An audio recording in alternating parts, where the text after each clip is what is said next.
On peut envisager une thérapie fondée sur l'élevage des escargots. Ça vaut bien un film.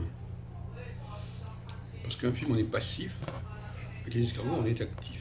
Vous avez un espace, créez un espace, et avec des passerelles, avec des plantes, etc.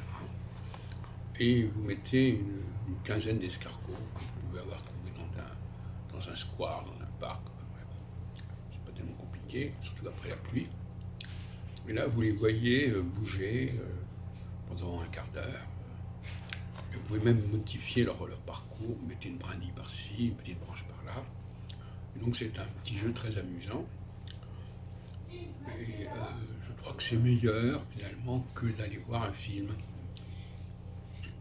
Par ailleurs, je travaille sur le Pluche, sur l'Antoine Pluche, qui est un grand historien du milieu du XVIIIe siècle, et qui a intitulé son ouvrage principal Le spectacle de la nature.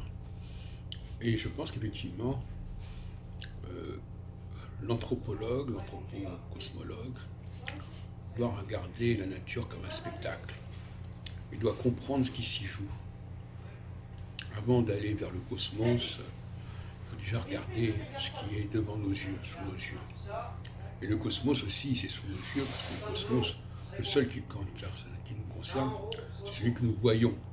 Nous voyons des planètes se bouger, se mouvoir dans l'espace, rencontrer des étoiles fixes.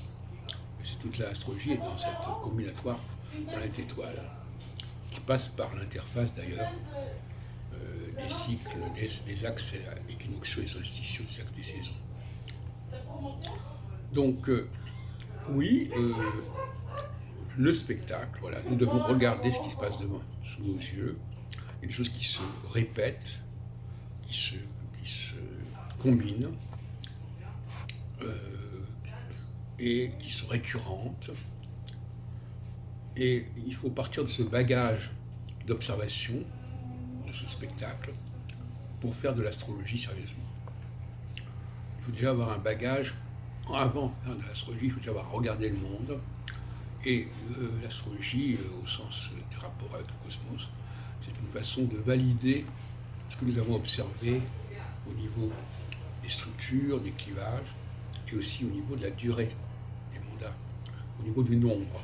Ce que proposait d'ailleurs Jean Bodin dans sa République, au niveau de la méthode.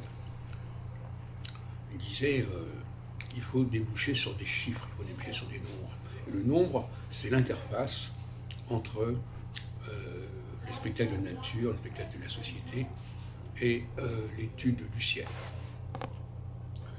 C'est le même langage dans les deux cas.